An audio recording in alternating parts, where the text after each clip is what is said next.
podcast, folks. Welcome to the show. Welcome to the culture. Welcome to the culture.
Peace and welcome to the culture here on Black Star Network. Folks, this afternoon we talk about Women's History Month.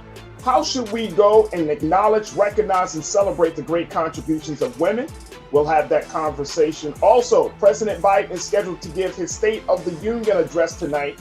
We'll discuss expectations and realities. And then later, we'll talk about patriotism. Should we become patriots? If so, what does patriotism mean to you? We have those conversations and a whole lot more, so stay with us. It's the culture here on the Black Star Network. Let's go.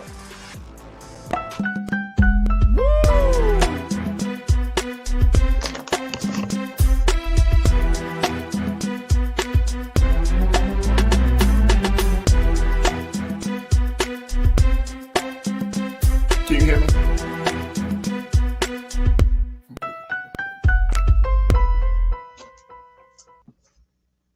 Folks, welcome to the culture here on the Black Star Network. So happy that you could join us this afternoon. We got a lot of great conversations lined up for you, and I'm very, very excited to talk about some of the big things that people are trending, are talking about, or just we want to get into these conversations. So make sure that you let your friends and family know that we are broadcasting live, streaming on Black Star Network, and also on Facebook, YouTube, and other digital platforms. And we thank you for tuning in. Now, the first conversation that we're going to have is around this issue of Women's History Month. It is officially Women's History Month, March 1st, and it is a very exciting time of year as we look to celebrate the great accomplishments, the great achievements, the great contributions that women have made to make this country better. And I'm very excited to have this discussion with two of my fantastic panelists who are a part of my culture crew. We're going to be joined in a moment by Lise Winnie, who is host of Millenniums Anonymous podcast, and Iman Heath, who is an activist and entrepreneur. But we want to look at this whole month. And throughout this month, I'm going to just let you know, folks, give you a little inside tip. Throughout this whole month, we are going to do our part to celebrate women from various backgrounds, from various faiths, to give us some insight about how we can move things forward, whether you're talking about economically, socially, politically. But we want to talk and we want to hear and we want to create a space where women are seen, are heard, valued, and most importantly, followed. So I can't do enough without my culture crew. So let's bring them in right now. We're joined by Lise Winnie, Iman Heath. Good afternoon, sisters. How y'all doing today? Good afternoon. How are you? Hey, I'm good. not on mute today. Oh man, look, ladies, first and foremost, I figured that this might be a great conversation, a great topic for the both of you because y'all so are like pro women. I don't know if that's the right term to use. We can say Maybe that. We can say I that. can say that. Okay, all right. But just so like you really speak to, I think, to a lot of the big issues, and more importantly, you speak to what's going on with women across the board, whether it's in this country or you're looking at around the globe. So it is officially Women's History Month. This is the month where back in 1987 Congress decided to pass a resolution or bill really to acknowledge the contributions of women and dedicating this whole month. Now some people would say, well, why is the whole month, or why is this important? Because women aren't heard, folks. It's just that simple. Women aren't heard, women aren't seen. And in 2022, I'm gonna start with you on this one, Iman. In 2022, we're still seeing that Black women in particular are still left behind. So what does this month mean for you? I'm rooting for everyone that's black. This is Women's History Month, but I'm going for Black women's history. This month, I just want to celebrate us more, but celebrate the ones we don't really speak of too often. Like besides Harriet Tubman and Rosa Parks, let's talk about those unsung heroes that children and myself don't really know too much about. Um, let's also talk about our plight and fight along with the black man, but highlight our struggles as well as women. Let's talk about something that's been bothering me since I want to say probably 23. Why do we have to pay for menstrual cycle products? I didn't ask for Mm, this. This is not what I asked mm. for. So Biden, if you're listening, why are we still paying for these sanitary napkins and such? What else do we have a gripe with? Like we talked about last week, wage. We still have a wage disparity when it comes to women and men. So just highlight, celebrate, but also highlight the things that we don't really particularly speak on regularly. But yeah, I'm rooting for everybody's black.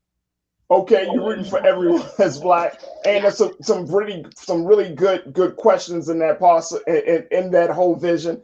Lise, what about you? Why is it important for us to even have a conversation about Women's History Month and its significance?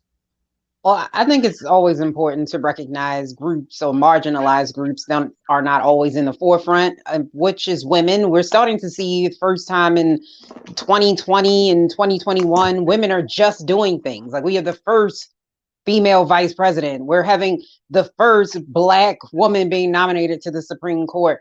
And we're in 2022. So that's why it's great to be able to highlight what women do and what women go through, not only to mention the plight that a lot of women have, that we still have to deal with things like sexual harassment. We don't get paid the same rates for the same work. So we're still fighting for Yeah. ERA to this day. So I think making sure that we acknowledge how far we've come will help us go further in the future. So that's why I think it's important to do that.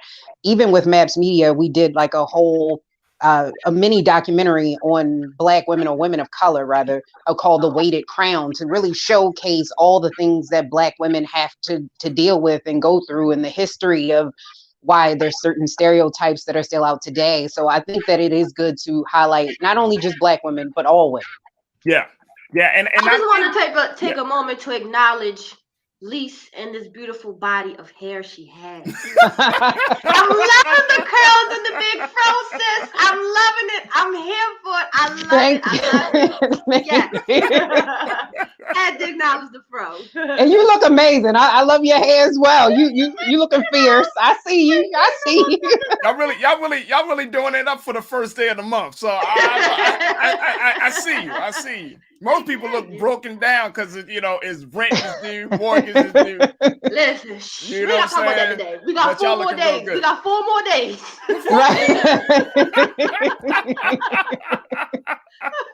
We pay within that 4-day window. I hear that. I hear that. All right. So look, let's talk about the fact that in this country we are still I think struggling with the fact of women empowerment, women making big progress. Well, I mean, I can't understand why we're still in this space, Iman. We're still here because of acceptance. What's not normal to people make them uncomfortable. A lot of women are taking over this whole entrepreneur umbrella.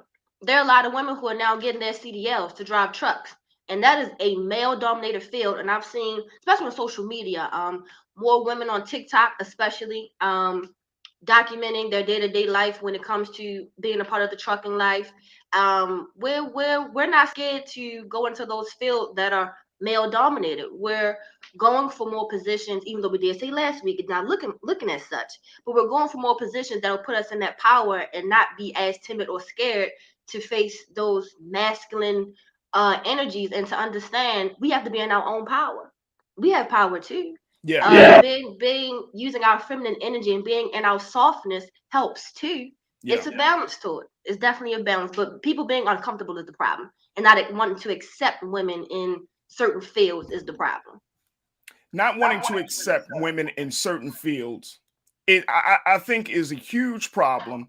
And Lise, you mentioned in your opening remarks the fact that we're still doing the first. We're still breaking records by being the first. You know what I mean? And I feel like for the next 10 years, this is just my estimation, but I feel like for the next 10 years, we're going to consistently still be in a place where we're like, oh, this is the first woman to do this or the first woman to do that. And do you feel like that we're making the progress that we need to make within a timely manner, or is it still slow, grinding, uphill battle movement? I think it's slow. I do think we could probably move a lot faster, given that women are half of the population. So it's kind of crazy that we're still doing this in 2022. But I think what's happening is people are starting to understand that women are the future, and I'm hoping that we will see a female president before I leave this earth, because I think that is only a matter of time. Women can lead just like men can lead. So I think it's a matter of not only just giving women an opportunity, because women have this we kind of talked about that last week. They have this uphill battle to prove that they are competent before it is assumed. And so we always are working behind men in that regard. Yeah. Especially when you talk about white men. Yeah. But I think that it's coming, and I think more and more people are starting to change those thoughts about what it means to still be a woman and what it means to be a woman in this society and what women are actually capable of doing. And what would you say? I feel like there has to be like a major attitude change that has to happen in order for us to see the type of movement and progress that we want to see. I feel like first, I can't speak for all men, but I'm going to speak for all men right now. We have to change our thinking, right? We have to change. Absolutely. Black men accountability. Have to change. Good job, Faraji. Accountability. I'm gonna take full accountability. I'm gonna catch it all. It's whatever we want to do. But I know without a shadow of doubt that we have to change the attitudes, and I'm saying that specifically within the Black community, how we see women. Mm-hmm. And I think that there is this this kind box. Of conflict. This in this little box that we're stuffed in. We're definitely stuck in a box, but I also think that there's this conflict that, regardless of a status of a woman, profession of a woman, that dictates the level of respect we give the woman. Agreed. You know what I'm saying? So if you work in corporate America, okay, we should respect you a certain way. If you work in if you're unemployed, then we should respect you this way. And I feel like that has to change in order for us to make the type of movement and progress we want to see. Am I wrong in thinking that, Iman?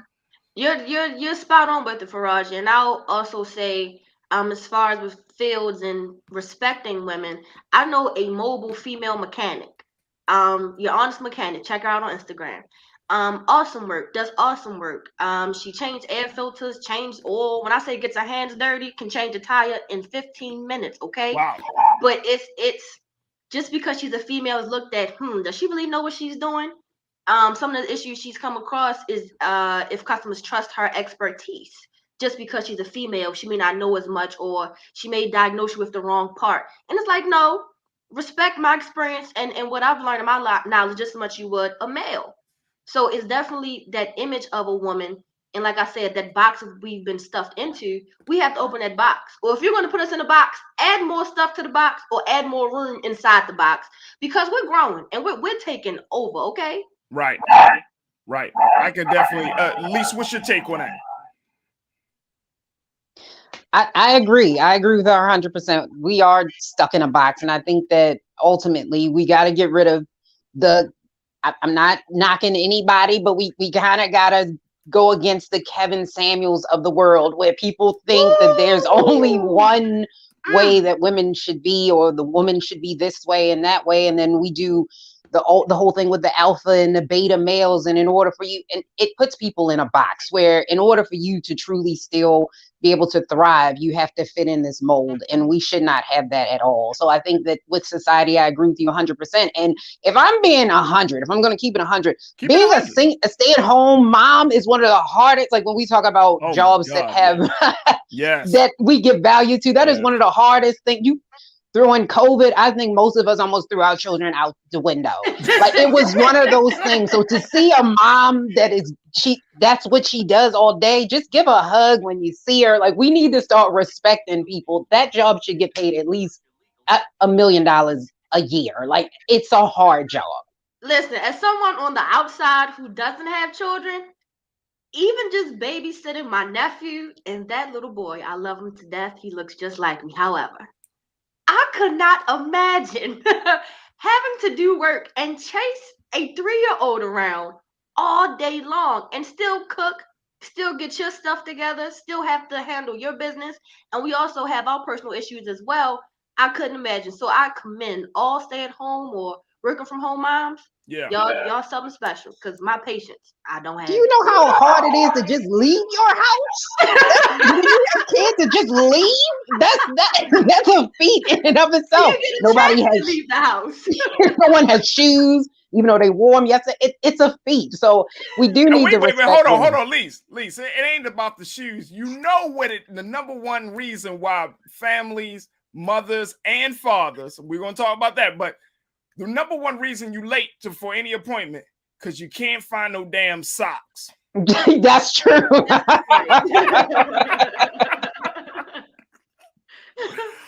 I'm at a point where I'm just like, go sockless. Just go sockless. Let's go. Not yet. No, but that's real. No, that's real. And I want to get back to that part that you mentioned, Lisa, about, stay at home moms, because I know that those women who are doing that role, they don't get enough love and enough support. I mean, maintaining a household is a whole job in and of itself. And I'm not just saying this just to say this. I've seen it. I've experienced it. I've seen my wife just do it. Maintaining a household day in, day out, making sure that things are clean and all of those things. It's a whole job. It is a very, very big responsibility. And it's not just cleaning. It's like creating a sanctuary of peace. Correct. And that's the art, and that's the skill, and that's the science behind this. Like creating the sanctuary of peace for your children, for your partner, whoever it is, but you create, and even for yourself, creating that sanctuary of peace. And sometimes, men and women, we don't know how to do that. Nobody gave us a manual, a handbook. Yeah. You know what I mean? In the sense of like saying, hey, this is what it is. And this is what you should do and all of that. I mean, we have a sense of it because of stories and all of those things. But in terms of doing that consistently, daily, I must clean up. I'm going to tell you, I must clean up at least 4 or 5 times a day. Like big cleaning, like, you know what I mean? Like picking up stuff, you know what I mean? And not to mention though, Faraji, can you admit, not including when the children are sick, even through this pandemic, having sick children, when a man is sick, and I know I have witnesses, y'all turn into big children. Wait a minute, So hold on on, top y'all. of the Hold kids on, already hold on, got to y'all. take Hold care on. of. You Not heard all men are like that, though. Faraji. I'm just letting you know, not Are you all like, men are like are that. you like that? No. Oh no. Where's Oh Nara? no. Where is Nara? No, I'm All of I'm y'all not like that. turned into Look, big let me babies. tell you. Let me tell you, I come from the school of thought that men do housework. I come from the school of thought that you clean the dishes, you take out the trash. You know what I mean? Like, that's what I instill in my son. Like, nah, bro, you're not going to walk around here waiting on no mystery god or some woman to clean up after you as a grown person. You know what I mean? And He said it, y'all. He said I have a big problem. I'm gonna tell you the truth, sisters. I have a big problem when a man don't do his part around the house. Huge problem with that. Huge. Some men don't feel like they have a part around the I'm house. telling you, Yeah. huge problem with that. Paying the bills is just enough. Some Look, men paying the think bills, that. first thing, let's keep it real. Paying the bills comes out automatically through your checking account if you got one. That's number one. That's number one. It's not like you sitting down, like this ain't the 1980s. You know, remember back in the day, you know, your parents used to sit down, go over the checkbook. Let me pull out each bill. Let me write out the check. Put it in this envelope, set that aside for Sucker just today. automatically just withdrawn from your account. So paying the bills, I mean, you're paying bills while you sleeping. You know what I'm saying? That's how technology has advanced that. But I'm saying pulling your weight around the house. You know, if you go to the supermarket, you should, and this is just me again, you should know how much a box of cereal costs. Yes. It can cost at least a carton anywhere milk. from $4 to possibly close to $5, depending on the brand and the sweetness. You know, It's probably up to $7 by now. Lord knows. It probably will be with the cost of inflation. But I think that also when it comes to women's history, I think that not enough of us know. So when you go back and you look at history and you see all the women that have actually done stuff, when we think about it in school, I don't know if you learned this, but it was a lot of women that got left out. Where it's like, oh, I didn't even know this until I was an adult. So I think that we do need to learn about women's history more, especially women of color, because they oftentimes got left out. So we only heard about the women's suffrage movement, which they exclude a lot of Black women from that movement. Like Sojourner, like they don't always include her. So I think making sure everyone is included, and we do talk about women's history, and we teach that to our sons, because I think therefore they would also understand that women can do what you can do. Right. And there is no fear in that. A woman should not, that's not a threat to you. She is your team, your partner, and women are your equal. Right. Opposites but equal. Absolutely. Yes. Absolutely. We create balance together. Yeah, and I think that just regardless of what your relationship status may be, you know, there is, and I see a lot of women kind of pushing back on this, but I do think that there is some value in a woman understanding how to take care of the household, and then at the same time how to rear the children and still be the professional woman that a lot of sisters want to be. You know, there's nothing wrong with that. I think that we get it kind of distorted and skewed when with a woman, oh no, I don't do the house thing. And it's like, but that's a skill set. That's a science. That's the base from which everything comes out of. And if the woman doesn't dictate the flow and the energy and the tone and just the overall scenario of the household, you know what I mean? The child is not going to be as fulfilled. You know what I mean? And I think that's the part about it. Iman, what's your take? I'll have to agree completely. You know, we control the aura of the house, we control the flow of the home. So if we have that unbalanced, then it will not work out. We definitely set the tone. If the woman in the house is mad, everybody in the house got mad. She's mad. Everybody better be quiet, get out her way. So I definitely agree with you 1000%. We gotta be more receptive and accepting that role that we have as women. I agree. We can be a little too headstrong sometimes. Oh, I get it. But you know, you just got to use the right ways to bring balance into it. We got a couple of moments left, but I wanted to kind of get your sister's thoughts on this.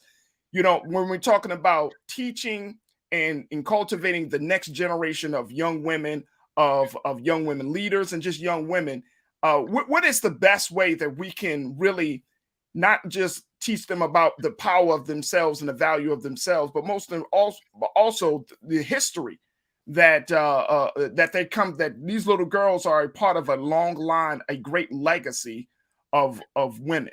How do we start that? I think by making sure that you're not just learning it in school, because they only have but so much time in the day. And I really get tired. Teachers are some of my favorite people in the whole world. And I get tired of people kind of like going at the school system and the teachers for not teaching your children.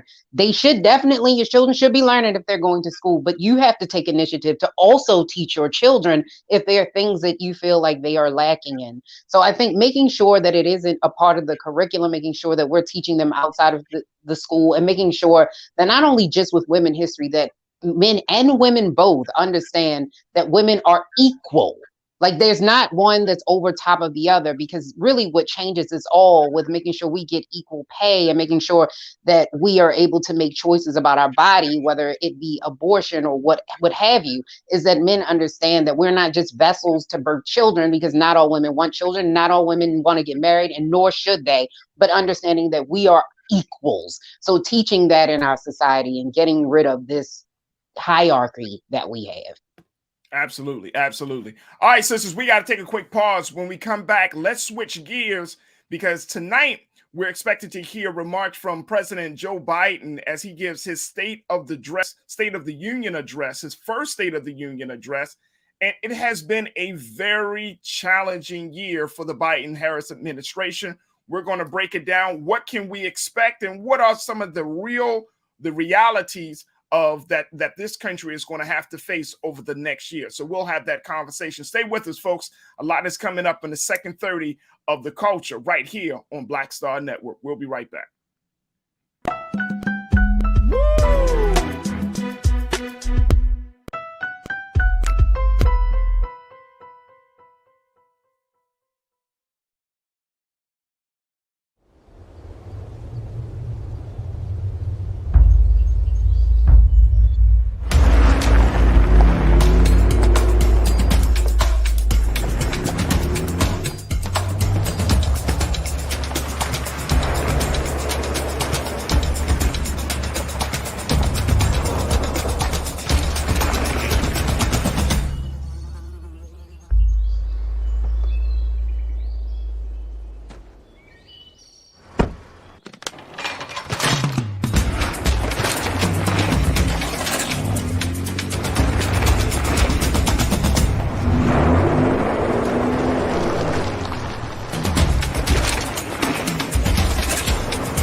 Don't you think it's time to get wealthy?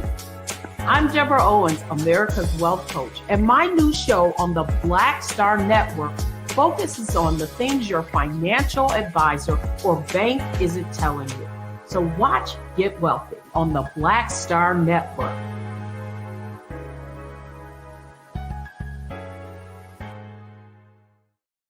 Pull up a chair, take your seat. The Black Tape with me, Dr. Greg Carr, here on the Black Star Network. Every week, we'll take a deeper dive into the world we're living in. Join the conversation only on the Black Star Network. Hi, I'm Dr. Jackie Hood Martin, and I have a question for you. Ever feel as if your life is teetering and the weight and pressure of the world is consistently on your shoulders? Well, let me tell you, living a balanced life isn't easy. Join me each Tuesday on Black Star Network for A Balanced Life with Dr. Jackie. We'll laugh together, cry together, pull ourselves together, and cheer each other on. So join me for new shows each Tuesday on Black Star Network, A Balanced Life with Dr. Jackie.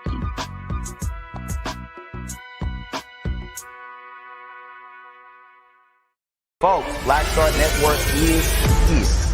Oh, no punches! I'm real revolutionary right now. Support this man, Black Media. He makes sure that our stories are told. Thank you for being on the Voice of Black America rolling. Stay black. I love y'all. All momentum we have now, we have to keep this going. The video looks phenomenal. See, there's a difference between Black Star Network and black-owned media and something like CNN. You can't be black-owned media and be scared. It's time to be smart. Bring your eyeballs home. You dig?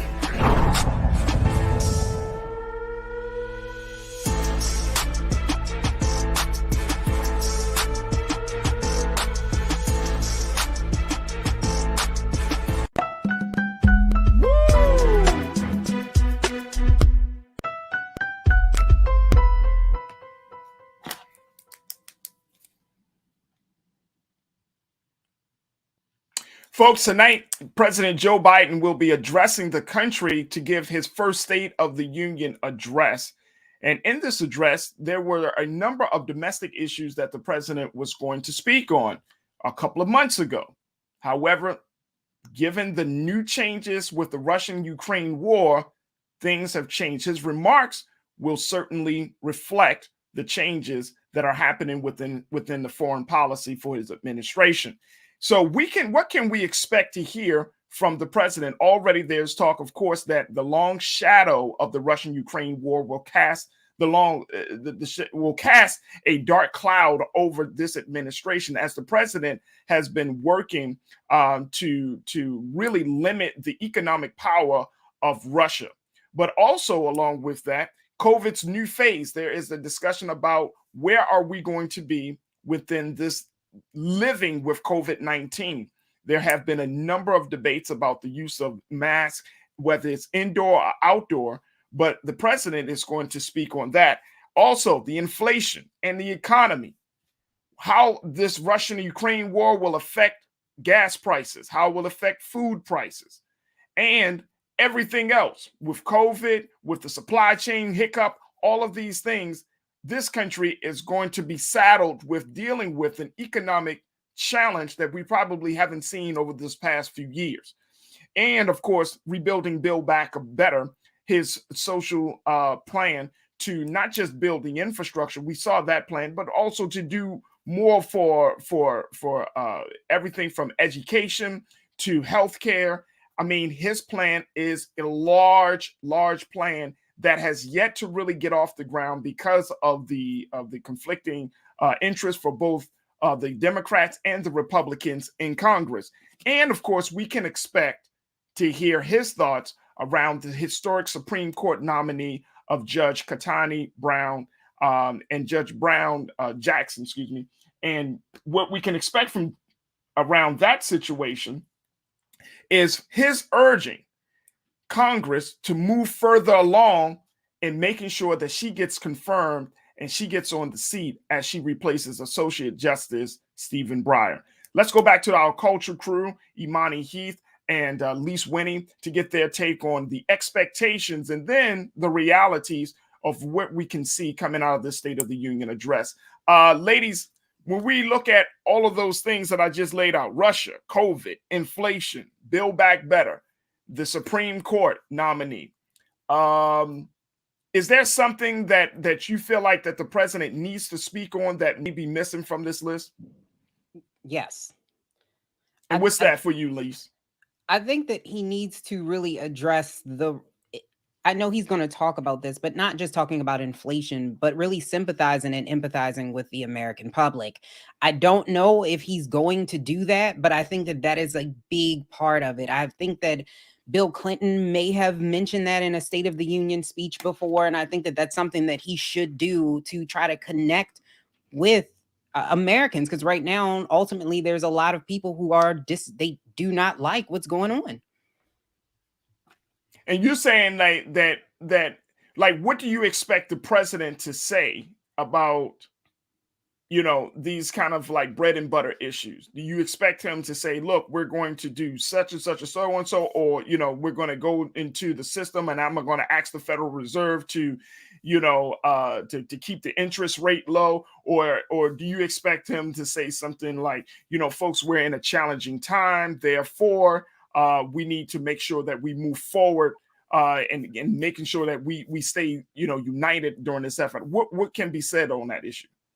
I would hope that he says he's more centered towards the Americans. Like, I understand what you are going through when you go pump gas and you feel like you need to sell a kidney. I understand when you pick up your Fruit Loops when you feel like you might need to get a pole dancing class. Like, I want him to acknowledge, maybe not in those words, but I would like him to acknowledge that and say that I feel you, I hear you, because the Democrats do a really poor job, I feel, of showcasing where their successes are, but also being able to connect with people who are not feeling what's going on. Yes, he's done a lot, but a lot of people don't know that. So being able to say that I feel you and here's what we're doing or here's what will be done and connecting it directly to the American population of things that matter to us. As I feel like he's going to hit on a lot of things, like a lot of the big issues, like of course, you know, with the Senate trying to confirm Ketanji Brown and with the, because, you know, he has to talk about what's going on in Russia and Ukraine, but really making sure that he brings it back to home, because I think most people care about how much stuff cost. Yeah. Absolutely. Iman? I think that he should actually kind of do the opposite. His conference he had, I want to say January 19th was Wednesday, and he spoke about what he has done. And he also kind of bragged about how, if you compare me to another president who has done this much in this amount of time thus far, I think that he shouldn't be repetitive. Don't keep beating his chest about what he has done. Yes, highlight it, but then move on, and let's really dig into your build back better plan that you have. What are the details about it? How far have you gone? He's now saying that, you know, he's going to break up that package and maybe we can get more accomplished in small bites rather than the big chunk, because it is a $1.75 trillion dollar package that he's trying to get moved. And it's yes, let's break it down, but be specific and strategic on what it is you're trying to break down, rather than keep saying, you know, I've gotten unemployment rates down to such and such, or have you seen, I have a plan for inflation, but it's only going to work for in this round. Well, be more specific and don't repeat yourself on what you have done already. Right. I hope he doesn't use Build Back Better. Say it again, Lisa. I hope he doesn't use Build Back Better. He needs to stop saying Build Back Better. I think that plan has been an absolute disaster to the American public. And I think him saying and keep toting this Build Back Better, which has helped with some of the rising of the cost of things, is going to be a problem. He needs to rebrand today. Starting today, there's an opening. I think they said that they did a poll, and a lot of people that were big Trump supporters are not as Trumpy. They're like the Trumpettes have kind of been like, you know what? I don't know. So now there's a brief window for him to be able to kind of rebrand himself in the Democrats and what's going on. And hopefully that stop saying build back. Let's stop with build back better. Let's create something new. I would definitely agree on rebranding. Yeah. Rebranding does make sense. It may get other people's attention, get people more attention from others, rather than just keep hearing the same plan. Because this is, I believe it said 39-year inflation high. Like this is astronomical over the past 39 years of inflation. Like, I pay for premium gas and I do not drive a BMW. Gas is almost $5. I can't handle $5 gas. That's in the East Coast. Over in the West Coast, they probably touching $6. I couldn't imagine. They probably touching $6. But here's the thing, and I think that both of you sisters are like on point. A couple of things that come to my mind. First, let me share this: that there's a Fox News poll that found that Biden's approval is, and this is I know it's Fox News, but a lot of polls are saying this. A lot of polls that saying that his approval is underwater across the board on every major issue. COVID-19, 51% disapproved. Foreign policy, 58% disapproved. Crime, 59% disapproved. The economy, 61% disapproved. And immigration, 62% disapproved.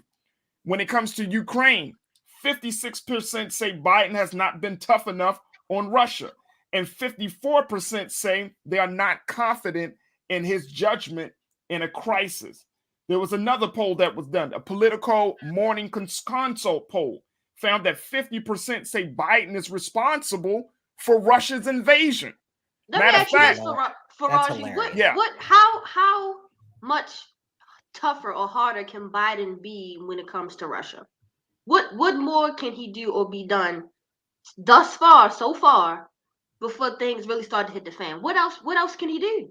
Well, I mean, I think that's the big question, Iman. I think that's the big question, because if you look at the number, the way the sanctions have, the sanctions that he have implemented and that the global community has implemented on Russia, it's crippling.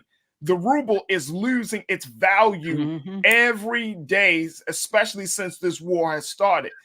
It's crippling. The Swiss system said that they're not going to allow Russia to be a part of that international financial network. I mean, it's crippling the economy of Russia. So the question becomes that I think the president is probably thinking, look, instead of sending troops on the ground, we're going to hit them in the pockets. Oh yeah, We're going to hit them in the pockets. Well, he did mention that he was going to hit them where the computer chips are. That's literally from what he said. His conference. He cannot. I'm not a foreign policy expert. I'm not a foreign policy advisor. You put boots on the ground in Russia, not Russia, in Ukraine. That is World War III. Absolutely. It doesn't. Absolutely. At this point, I think that Biden, maybe the sanctions could have come a little sooner. But of course, you have to wait for the rest of NATO in order to come into this. He can't just do it on his own. So I get that. I think that one of the things that we should do or look at doing is not being as dependent on foreign oil. If you see what Russia's the second largest import of American oil, we have to start getting away from foreign, being completely dependent, and I sound like a Republican now, completely dependent on foreign oil. No, I mean, look, check this out. We produce oil in this country. We're one of the top 3 countries that produce oil. It's Russia, it's America, it's Saudi Arabia.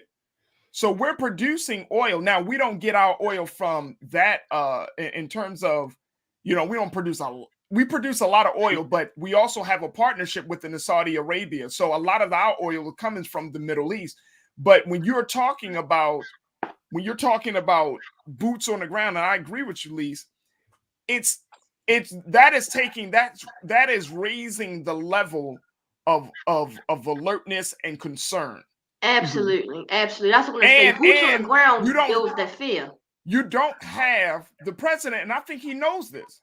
And this is why those polls, some of these polls, not all, but this is why some of these polls I think are worthwhile. Because if you don't have the political will of the people behind you for an international crisis of this magnitude, especially when you're dealing with a man like Putin, who has already put his team on high alert for the nuclear arms, if you don't have a full or a significant consensus among your constituents in this country, why even take the risk? Why try to drum up or manufacture? We saw this situation with the Bush administration when Colin Powell and others that were in his administration. I mean, they were beating the war drum to go to war with Saddam Hussein. And so it's like we are not in that place. We're not that same country. It's not a heroic mission. It's not. I think that is the biggest difference then versus now. It was more of a, you did a bad thing to our country. It was a patriotic, to me, response. Yeah. You went against our country. You did this to our country. Let's go get them, guys. I don't feel like this is a let's go get them, guys situation. That is also why he doesn't have the Americans behind him in this situation. Yeah. I think it's just Biden, though. I'm hearing some feedback. I don't know if it's me. But I think it's just Biden, though. Like, people don't really get behind Biden. Even from the beginning, people thought that Biden wasn't as weak. They always said, he has dementia. Like, it's always been an issue. And I think Biden handled this the best way he could. If from my opinion, I think that the administration did what they were supposed to do in this particular scenario. This is a lot different from, when the Bush administration decided that there were weapons of mass destruction. This is a totally different scenario. But I think here what Biden needs to do when he talks to the American public is to not only hit on things like crime, which I'm sure he will, because a lot of people are saying that he's very, very weak on crime, and a lot of the very progressive policies on crime are not working. But I think that he does need to empathize, and I think that's something that is often missing. We didn't get any of that with Trump at all. So being able to really empathize with the American public, I think, would be refreshing. Well, here's the pushback on that. Here's the pushback. And this is why I think it's important for us to even have these conversations, because any politician that comes into office, and I say this on a local level, any politician that comes into office claiming that they're going to change crime or stop the crime or stop crime, you should run from that politician, because they're lying to you. Crime is not something that you know, based upon, oh, who's in office? Do you think that people who are pulling the triggers, who are using knives and committing all types of violence, truly are worried about who's in the in City Hall, in the State House, or in the White House? No. More than likely not. More than likely not. They're not even worried about who the police commissioner is or who's in the Justice Department. They're not worried about that. Crime comes from a different place that politicians can possibly help. You know, you say, okay, I'm going to get some jobs. I'm going to try to create some new opportunities and all of those things. But to say that, oh, okay, there's a crime wave in this country, and we you know, many cities have been reporting that there has been an increase in crime. Biden has only been poverty. Exactly, poverty, but he's only been in office for 1 year. That is, I agree, and I think a lot of people don't understand that. When people start talking, they tend to talk like, oh, for the last 2 years. I was like, he's only been in office for a year. Sometimes when people were coming back at me because I talk politics on my podcast, it was like, but what do you feel now about Biden? I was like, he's been in there for 4 months. Like, let's wait a little while before we start jumping up and down. Now, as far as crime, I agree with you. It's not going to change based on who the president is necessarily. However, policies do help. If you have a very lax DA or district attorney and people they get slaps on the wrist and the people just come back out, that does impact. When you have laws and policies on the books that do not punish crime, you will see an increase. They're like, there's no punishment here. So I got to push back on you on that one. No, that's no problem. Look, I got to take a quick pause. When I come back, I want to share another dynamic that we may not have fully emphasized, or that we're not paying attention to, which is why when a president who's just been 1 year in office has already suffered the way that and is already getting hit the way that Biden is getting hit right now. And I want to share with you what I think is also happening and what's at play. So folks, stay with us. We still got a lot to talk about when we are addressing the State of the Union address. What are your expectations and realities of what the president will share with us tonight? Stay with us. It's The Culture on the Black Star Network.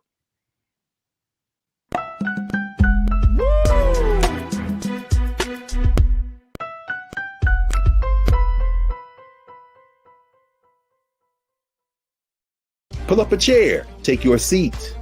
The Black Tape with me, Dr. Greg Carr, here on the Black Star Network. Every week, we'll take a deeper dive into the world we're living in. Join the conversation only on the Black Star Network.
Deborah Owens, America's Wealth Coach, and my new show, Get Wealthy, focuses on the things that your financial advisor and bank isn't telling you, but you absolutely need to know. So watch Get Wealthy on the Black Star Network.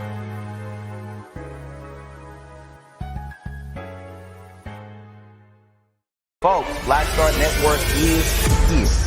Oh, no punches! I'm real revolutionary right now. Support this man, Black Media. He makes sure that our stories are told. Thank you for being the voice of Black America, Roland. Stay black. I love y'all. All momentum we have now, we have to keep this going. The video looks phenomenal. See, this difference between Black Star Network and Black-owned media and something like CNN. You can't be Black-owned media and be scared. It's time to be smart. Bring your eyeballs home. You dig?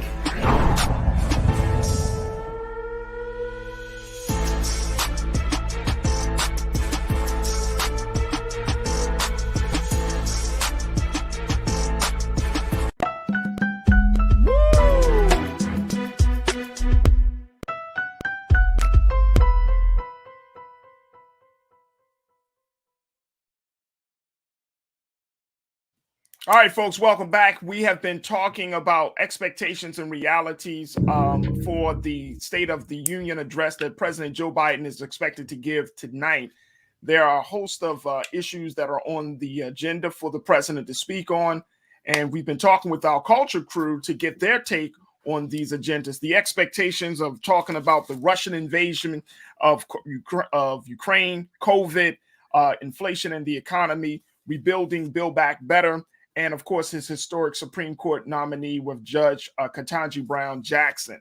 Let me bring back Iman Heath, Lee Swinney as part of this conversation. Here's what I think, ladies, that truly undermines this situation and how we got here. Because when you start looking at these poll numbers, and I'm looking at them right now, the poll numbers are crazy, and they're already saying, according to the Washington Post, quote, "No modern president has fallen from grace so far, so fast, so early in his tenure like President Joe Biden." No modern president, not even Barack Obama.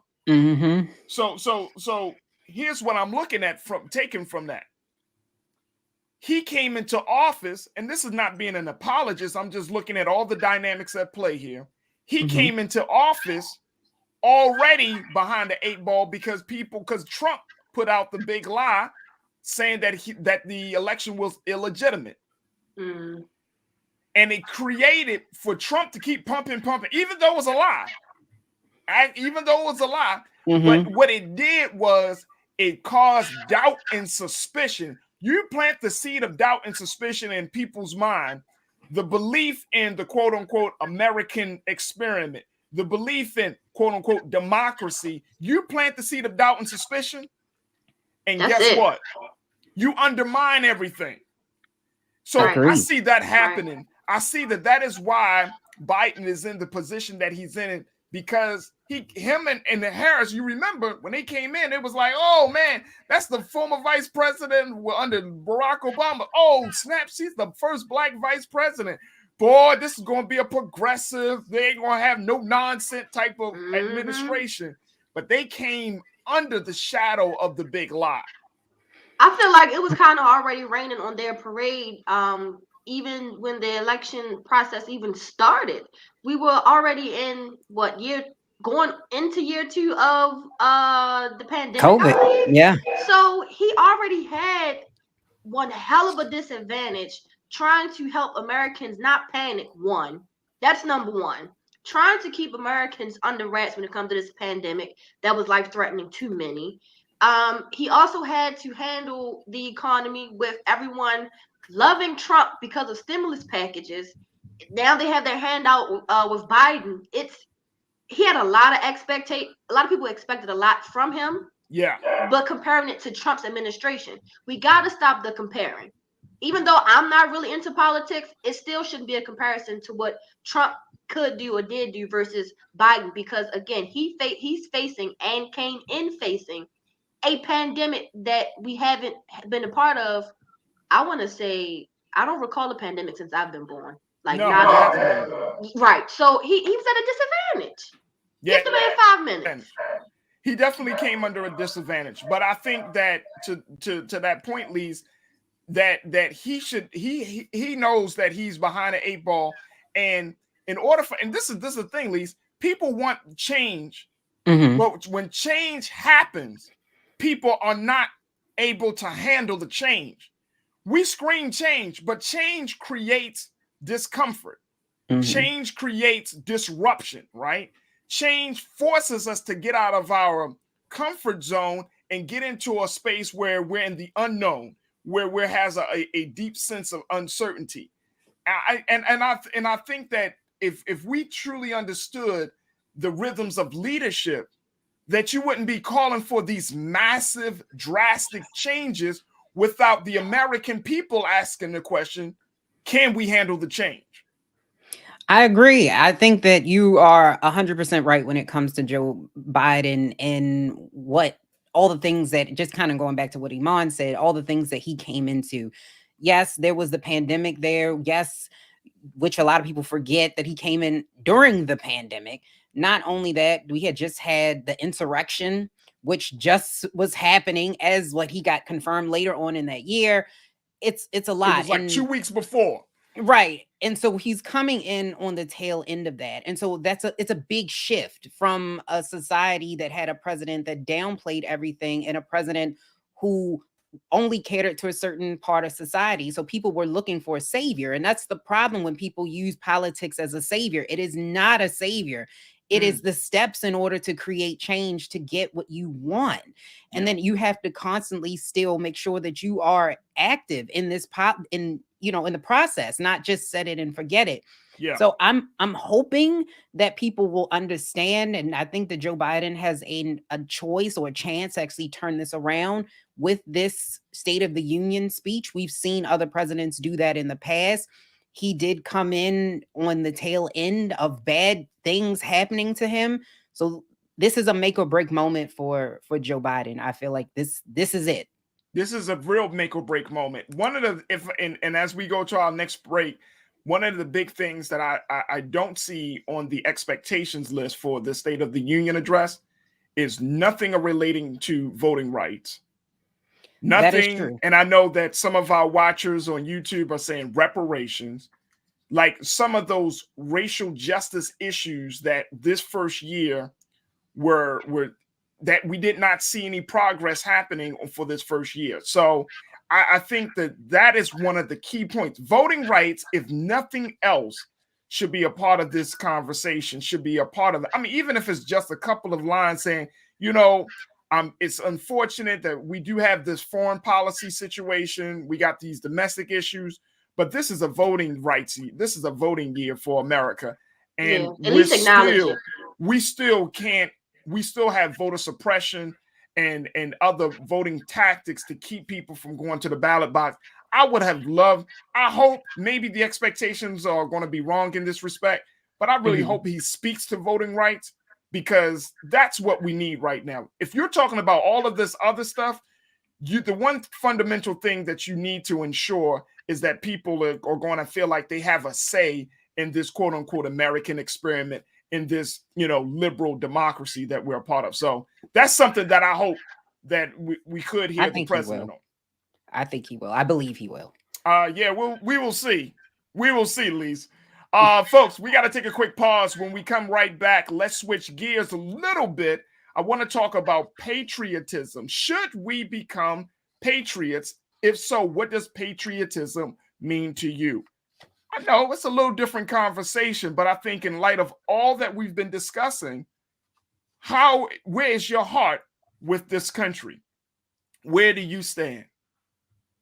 It's more of an internal conversation, but we're going to bring it to the outside. So stay with us. We're going to have that discussion up next, right here on The Culture on the Black Star Network.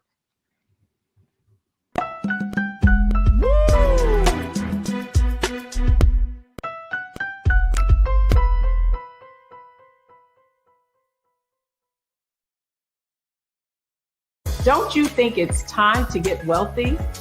I'm Deborah Owens, America's Wealth Coach, and my new show on the Black Star Network focuses on the things your financial advisor or bank isn't telling you.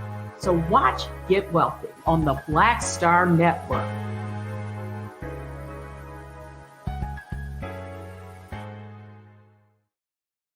Hi, I'm Dr. Jackie Hood Martin, and I have a question for you. Ever feel as if your life is teetering and the weight and pressure of the world is consistently on your shoulders? Well, let me tell you, living a balanced life isn't easy. Join me each Tuesday on Black Star Network for a Balanced Life with Dr. Jackie.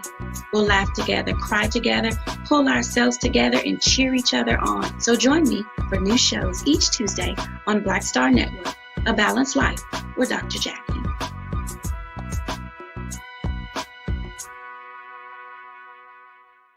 Pull up a chair, take your seat. The Black Tape with me, Dr. Greg Carr, here on the Black Star Network. Every week, we'll take a deeper dive into the world we're living in. Join the conversation only on the Black Star Network.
Folks, welcome to the show. Welcome to the culture here on the Black Star Network for our second hour. Folks, I want to have a discussion that you may not have thought about too much, but I felt like it's appropriate and it's very, very timely in light of what we've seen with the Russian-Ukraine war, in light of everything that's happening domestically in this country.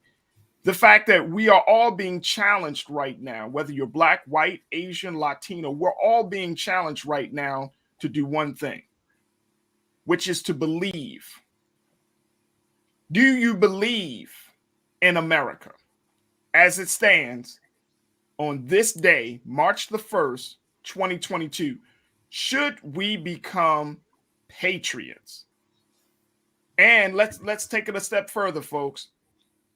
If we do become patriots, what does this level of patriotism look like? Now, we've all been exposed to the fact that, you have followers of Donald Trump and those in the Republican Party who said that they often tout that horn.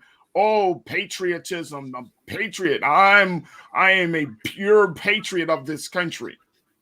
But then you have those of us who have seen the shortcomings and have heard the lies, and are not as enthusiastic about becoming cheerleaders for America. So I thought that maybe we should just have a little brief discussion about patriotism in this country. Now, this comes out of something that I was reading in the New York Times, and I want to share with you with one author, Ben Rhodes. He's the author of After the Fall. He wrote this book called After the Fall, Being American in the World We Make. And one of the big things that he puts out there as being a true patriot is believing in this idea, or rather a story. And what he says that America needs right now is a good story, because it is the story, as he puts forth, that has been the uniting factor for us to believe or for us to be patriotic. He said this in his piece for the Atlantic. He said many national stories are rooted in a particular ethnicity or religion that forms the core of that national identity. He said here in the United States, things are more complicated. Since our founding, our national identity has been the story that we tell ourselves and the wider world. He said, for example, when we say we hold these truths to be self-evident, that all men are created equal, and when we say we the people in order to form a more perfect union, he said, Americans possess the beginnings of a fantastically good story, one based on something different from ethnicity or religion. Yet throughout our history, the most profound divisions in American society have required us to focus on the meaning of our loftier words. Who is the we? What is the union? Put another way, what does the story mean, and who gets to tell it? I want to bring back my Culture Crew members, Lise Winnie, host of Millennials Anonymous podcast, and Iman Heath, who is an activist and entrepreneur. Sisters, this has been Rose. I'm going to share another side of this conversation. But do you think Mr. Rose is on to something here, that our national identity, our view, or our patriotism is predicated and dictated upon us having a good story? Does that connect with any one of you? Yeah, I think that it does. Of course, with being a patriot, it's expressing devotion, right? Or support to your country. And in order for you to have devotion and support for your country, you have to believe in it, and you have to believe the narrative of whatever it is that comes with your country. I will say this, and I will say that African Americans, to me, are some of the most patriotic people ever. When you look at the history of African Americans in America and the things that they've gone through, and the fact that they still fought in pretty much every war that we've ever had. They've gone, they vote and get up and vote and make sure they are heard. They do for their communities. They pay taxes. After all of the things that have happened to us, we are the most patriotic people, despite what a lot of people say. And that's what I think is kind of interesting when he asks who gets to tell the story about who is a patriot and who isn't. I don't think it's just flag socks and flag drawers and flag hats. No.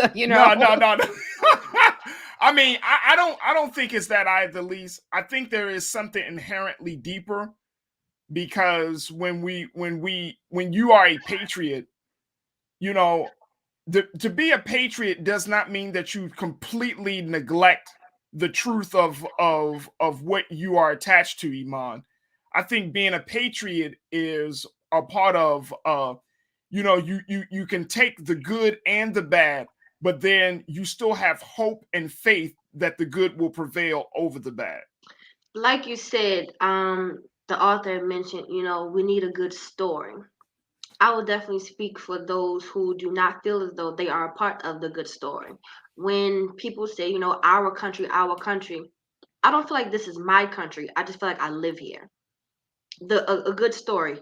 I don't know my story in particular. I don't know exactly where I come from. I don't know how big my family is. Of course, most African Americans, once slavery was over and we actually did take heed to our freedom, a lot of us spread out. I have family in South and North Carolina that I do not know.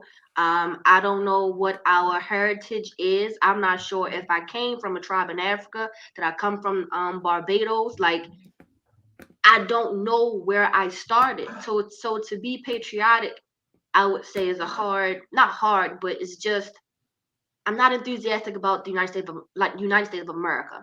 And then I thought about, this war and how everyone's going crazy on TikTok.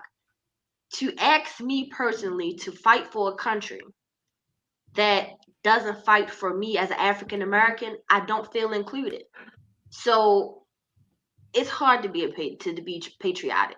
But I do agree that Black people, we do still abide by what we need to abide by. We do go vote. We still follow the rules in elections, but it's hard to feel like you're a part of a country that excludes you in so many instances. It's hard. It's hard. Nick, you might, then Iman, you might be siding with the sentiments of the New York Times opinion columnist Jamel Bowie. Jamel put it out there, and that he resists this idea that it's possible to forge a unifying sense of patriotism across the country.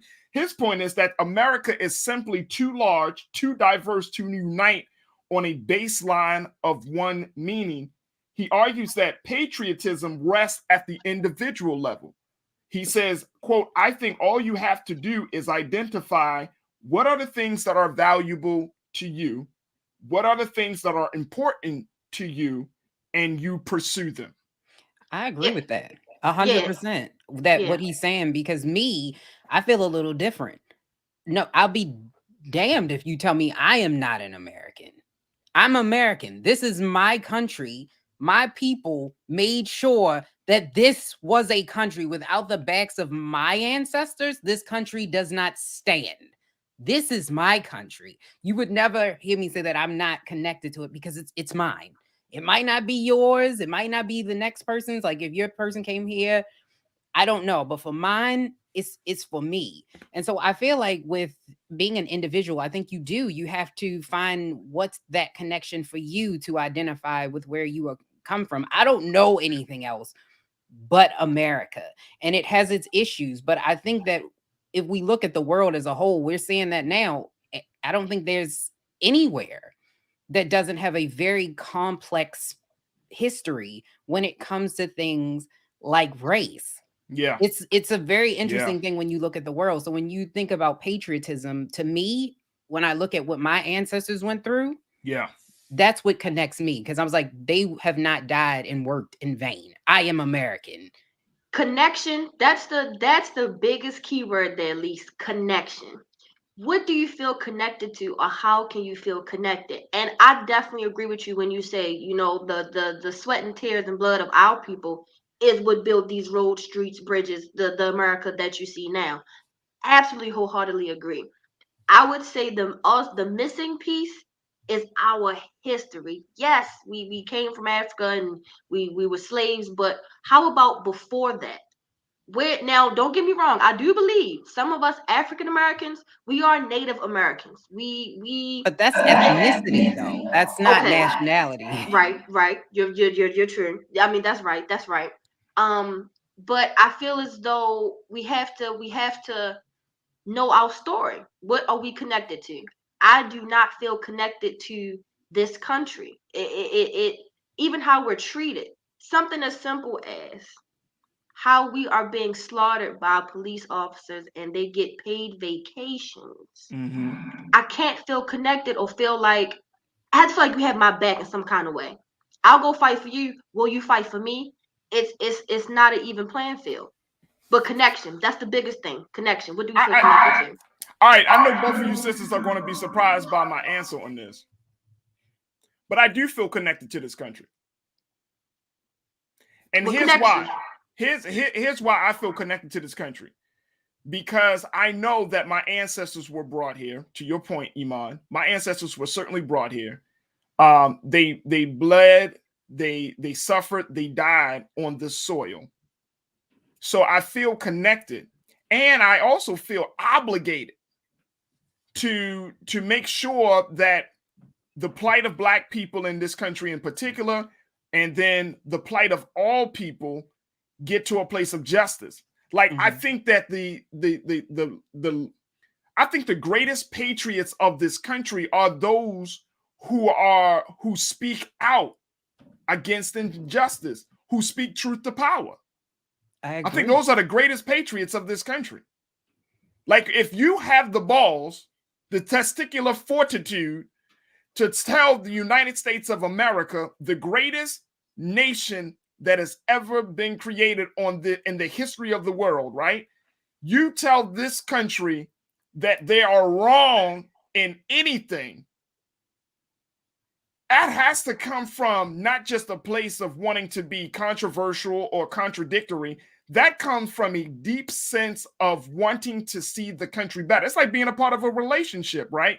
Like you telling somebody the truth about themselves, not because you want to destroy the person, but because you want the person to see themselves and with the hope that they will change their ways. But that I comes love out that of perspective. that comes out of a place of love or something. Yeah, I mean, that's what I'm thinking. Yeah, No, if we're gonna use that perspective, I'm one hell of a patriot. One hell of a patriot. America will pay for the injustice of my people. America will pay for what we don't have, our inequality. If we're gonna use that perspective, you could definitely say that. I've never looked at it that way. It's definitely been about the connection, like Lee said, for me. Yeah, because I mean, here's my thinking, and Lisa, you can correct me if I'm wrong. Here's my thinking. My concern is if we're not feeling connected to the place that we're born to. And see, part of me thinks that's a lie because a lot of Black folks, we're very territorial by nature. You know what I mean? We rep the block that we come from. We rep the city that we grew up in. We will rep that block for Raji. You know what I'm saying? Lord have mercy. But then when it comes to the country, it's like I'm disconnected. Now, and I understand it. I trust and believe I understand it. But the thinking is, if you're not connected to this, and Iman, you said this, the fact that if you're not connected to the story of Black people in this country, then how are you going to be connected to the liberation of Black people in this country? How are you going to, if you're not connected to the pain, then how can you be connected to the joy? I agree. I think that more people need to look at it that way. That's a very interesting perspective, that you should want it to get better. And I think most Black people do. It's just making that connection between that is patriotism and I'm not selling out. I think a lot of Black people don't want to sell out to the man. And if I say that I am a patriot, I am a sellout. And I think that that's where you get some disconnect. But I agree with you. There should be more people that should want to see it get better. And I think we will start to see those communities improve because apparently there's no one else coming. Batman ain't coming. Superman ain't coming. No. We have to do it. T'Challa is not coming. But see that, and that's the thing. Because, and this is, I know some Black folks about to get upset with me. But I wasn't born in Africa. I'm not upset with you. I'm just saying, 100%. I know some folks are going to watch and they be like, well, how are you going? Look, man, look, I wasn't born in Africa. The only concept of Africa that I have is if I either visit there or I learn that history, right? But I think it's a natural inclination. And it's like your parents, like you come from your parents, right? You don't get to choose who your parents are, but you come from them. So it's like you're saying, do I love my parents? I think as a citizen of a country, it's a natural inclination that you love the place that you come from. I think that's just a natural human inclination. Isn't it also a grass is greener perspective too? Because I know a lot of people say, well, I would leave here, but the issue is they don't know what it's like to be outside of here. We're just looking on the other side, assuming that it's better than what we have here because it's not here. When you look at the world, it's racism, especially. They had it in it started there with the queen and all of them over there like that. That's where it started, the transatlantic slave trade. So it got better a little sooner over there, but it was still there. And you still see racism in Europe and other places today. They have issues in Africa today, whether it came from colonialism or not, it's there. So I think that when you look at ethnicity, I am connected to people of Africa because we share a similar ancestry. But when it comes to nationality, my culture is American. This is my culture. Yeah, and I think that can definitely be. I can understand that point of, the American culture, because I didn't think of it. I want to say in college, I asked young lady from Nigeria, do you think Black people have a culture? Because I didn't feel as though we had one. She said, yeah, I don't really eat fried chicken. That's definitely an American kind of thing. Said, cooking on the grill and things like that, that is a American thing. I never looked at it as an American culture. I always say, wow, I wonder, we don't have Black people have quinceañeras, and we don't have those traditional standings where once you graduate or move on to another age, you get a celebration. I looked at it from you know what? I can say it may have been a smaller window, but I didn't look at it as it being a culture. Not at all. I mean, and I think that is something that we have to become mindful of, Iman. I think that is the part of it. To Lisa's point about, you traveling outside the country, there is not just a culture shift, but there's a whole lifestyle difference, right? With other countries. And I look at it, and again, I try to look at this because I feel like at this point, I'm tired of being angry. Mm-hmm. I'm tired of being an angry Black man living in America, right? Because I feel like that's just draining me. Mm-hmm.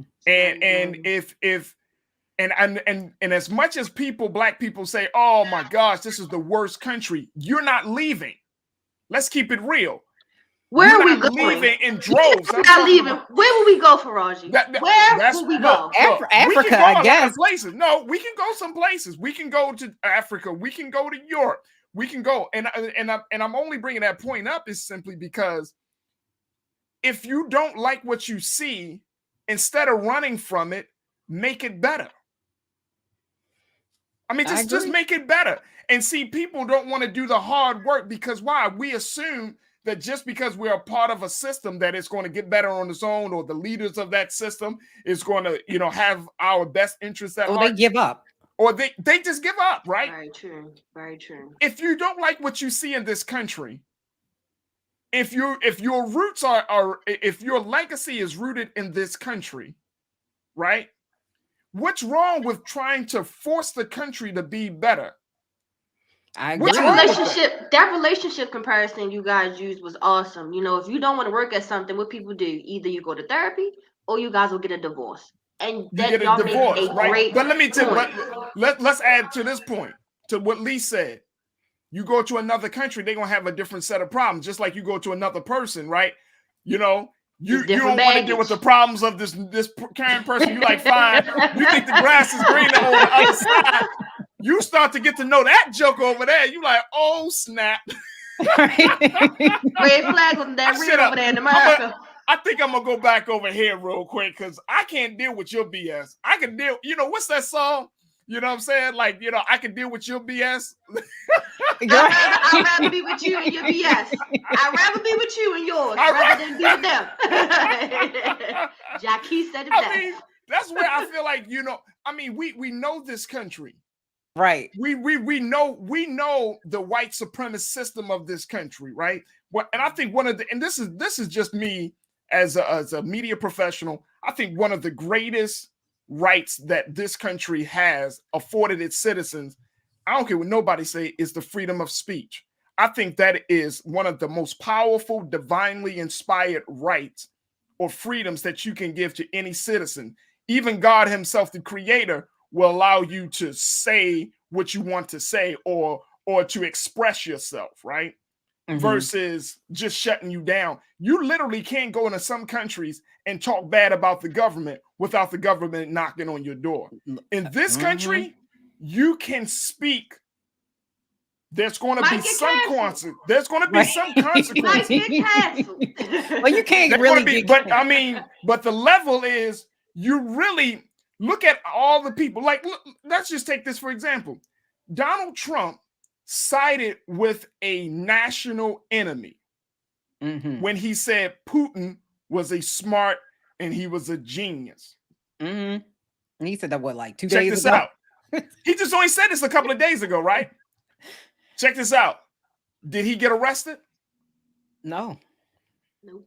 Did the CIA and FBI start following and investigating his children for possibly committing treason?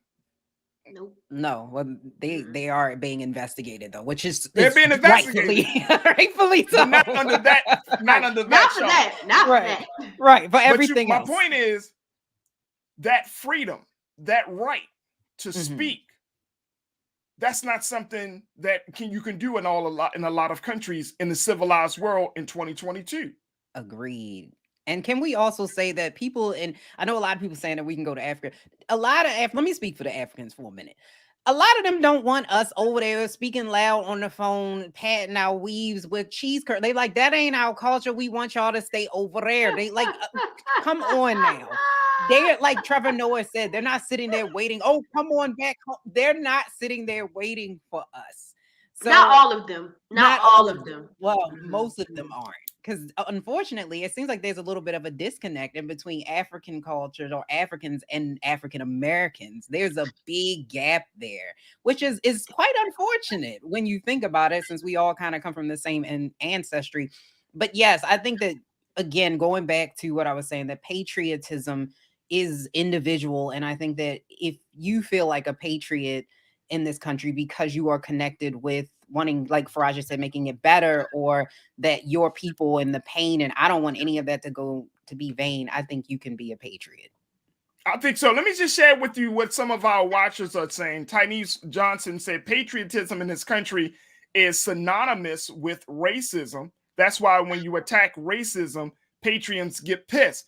Well, I don't think that is always, and I mean, I think that's this version of patriotism that is synonymous, so I'm not going to disagree with you there, Tynese, but I don't think that is, patriotism has nothing to do with race. Patriotism talks about a love, I think an inherent love of where you come from, right?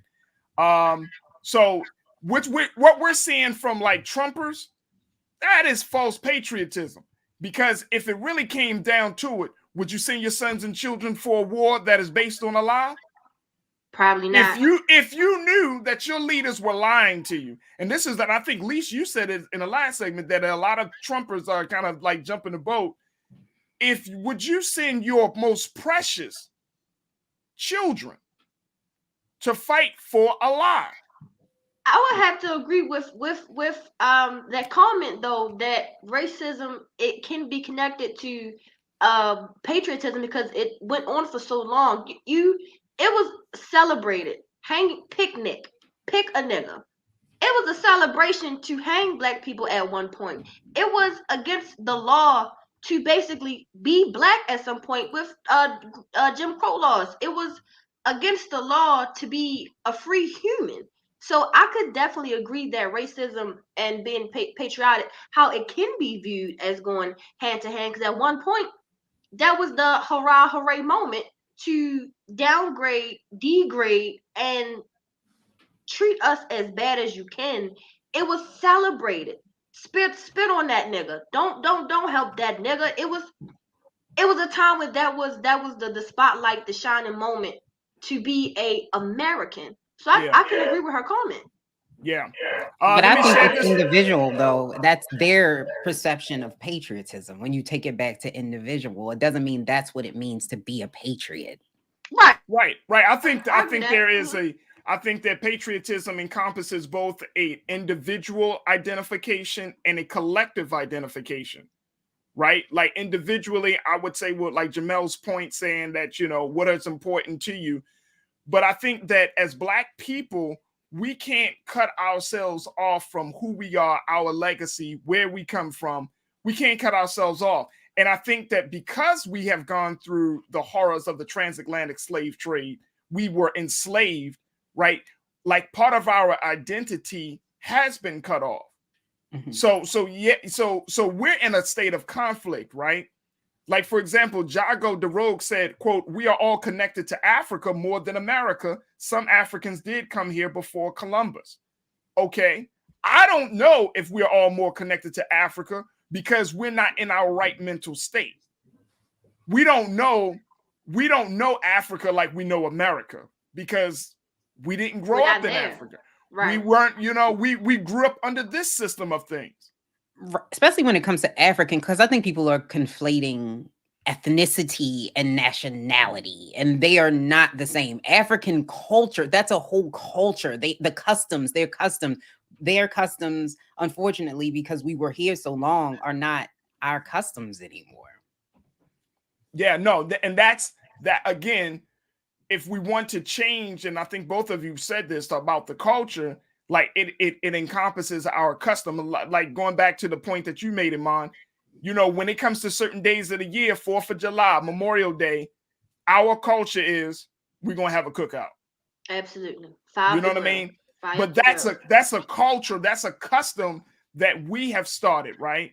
And so I think we do have to be careful of that. Sports actuary, one of our he always checks in, said that 13.4% of the country can't make up 86.6% do anything, but we don't have free speech. What about Kaepernick? I think even with Kaepernick, the fact, even though the NFL put him out and all of those things, let me just tell you, guess what? Is Kaepernick still eating? He is still eating. Is he still eating? After everyone but check this out. Decided we're gonna stand behind the black man, especially Nike. Now you want to support him and his free speech. But what was going on when he was kneeling? When he was the only one kneeling. Now that he was blackballed. I've seen a documentary. He definitely was blackballed.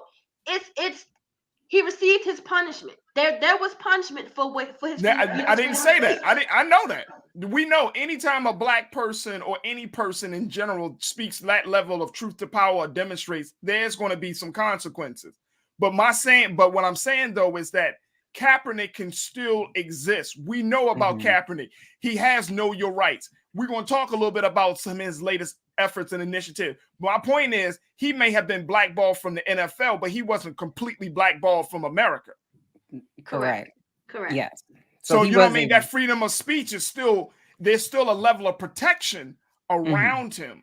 You just got to put a star next to it. Freedom of speech. You probably got to put a star next to it. Freedom of speech, semicolon. All right, he got freedom of speech. I got to take another pause when we come back. Let's continue to have these conversations. Oh man, I really enjoyed that one. When we come back, let's talk about, should Frederick Douglass be on the U.S. dollar? Well, professor and scholar Henry Louis Gates says he believes he should be. What's your take on this? We'll have that conversation. Also, we got Trends Posting doing the most. So stay riding with us. It's The Culture on the Black Star Network.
Hi, I'm Dr. Jackie Hood Martin, and I have a question for you. Ever feel as if your life is teetering and the weight and pressure of the world is consistently on your shoulders? Well, let me tell you, living a balanced life isn't easy. Join me each Tuesday on Black Star Network for A Balanced Life with Dr. Jackie.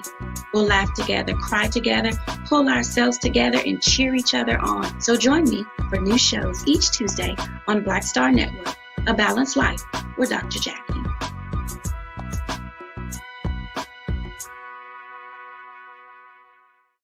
Pull up a chair, take your seat.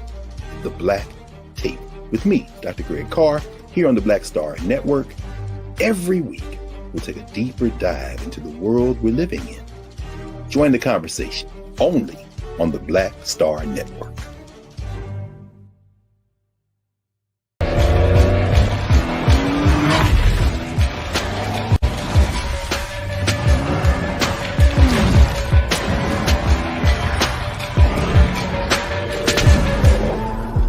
Folks, Black Star Network is here. Oh, no punching! A real support this man, Black Media. He makes sure that our stories are told. Thank you for being the voice of Black America, Roland. Stay black. I love y'all. All momentum we have now, we have to keep this going. The video looks phenomenal. See, there's a difference between Black Star Network and Black-owned media and something like CNN. You can't be Black-owned media and be scared. It's time to be smart. Bring your eyeballs home. You dig?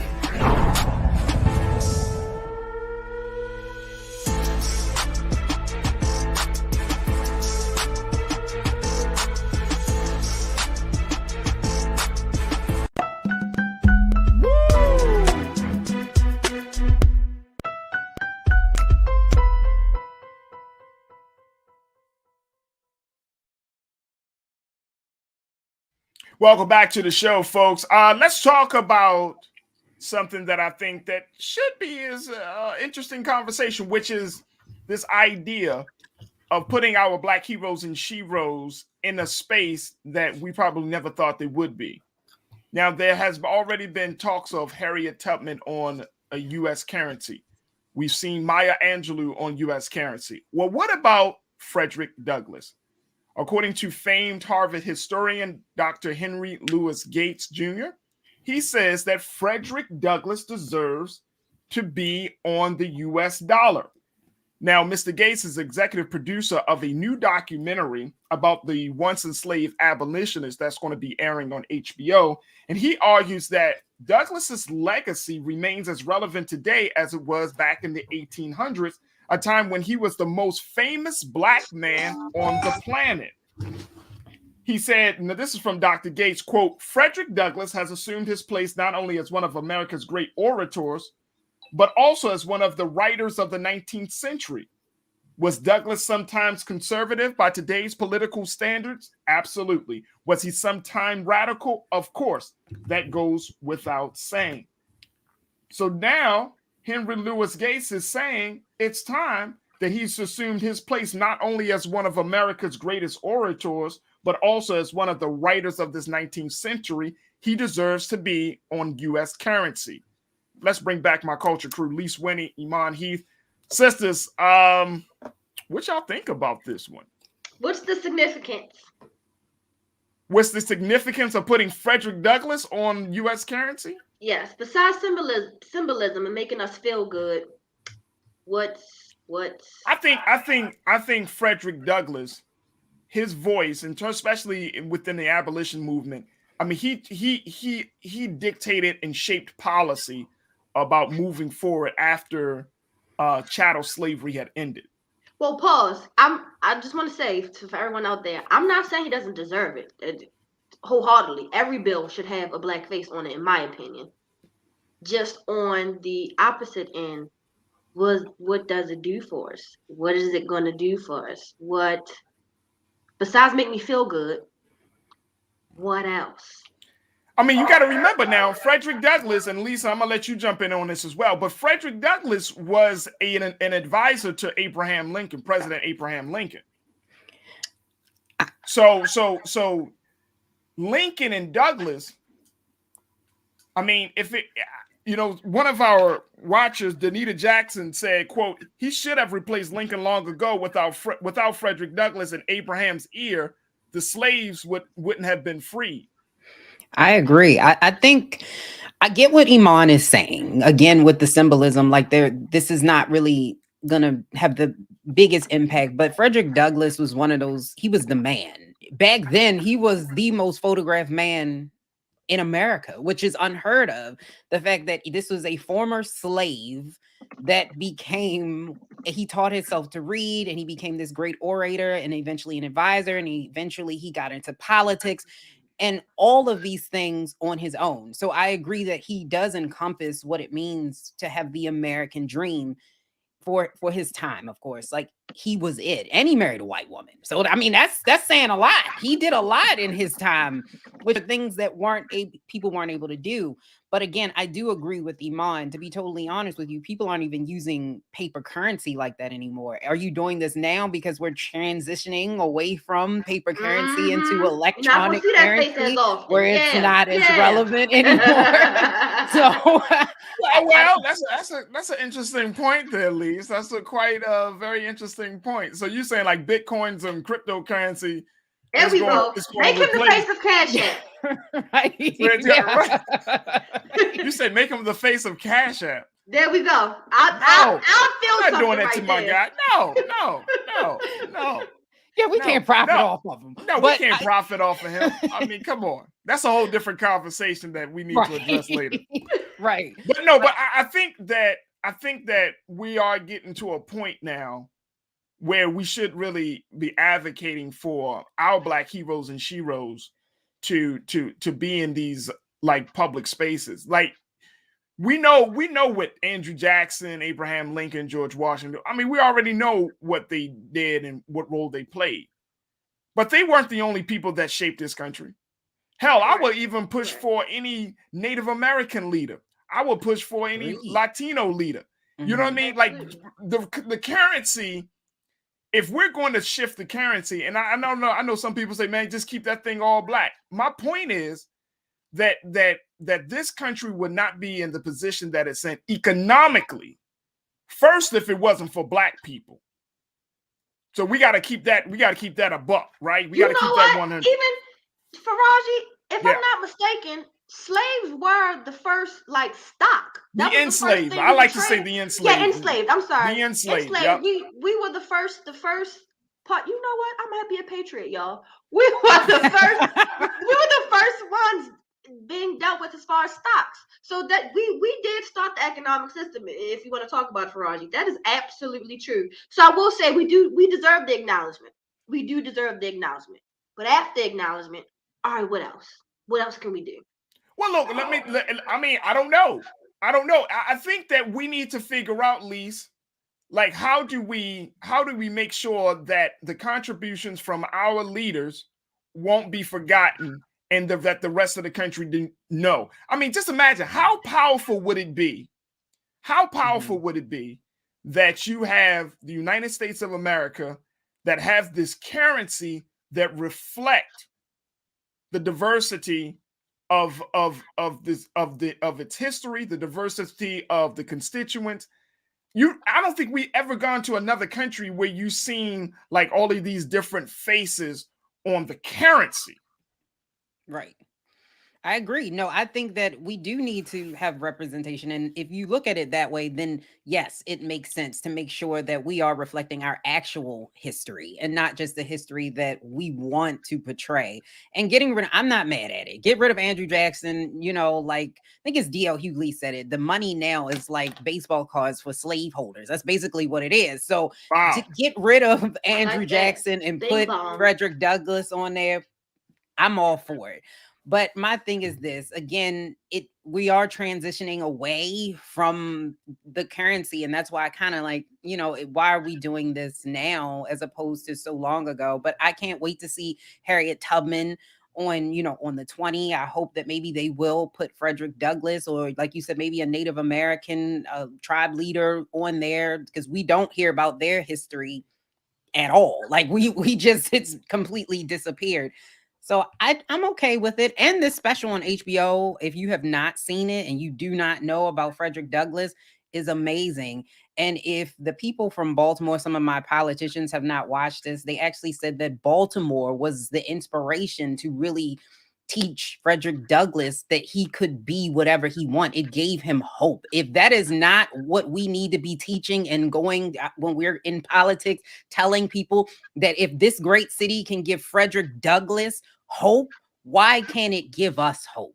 Why can't we change it? So I think that you need to watch this if you haven't. It was directed amazing. It's a really great documentary. You might need to be a campaign director there, at least. I like how you pulled that together. I like that. Yeah. No, but I would agree with you, Lisa. I feel like, and I feel like we do need to make sure that that representation is important. One of our watchers, Caden Baseball Footage, says people on currency don't mean crap. I'm gonna just say that.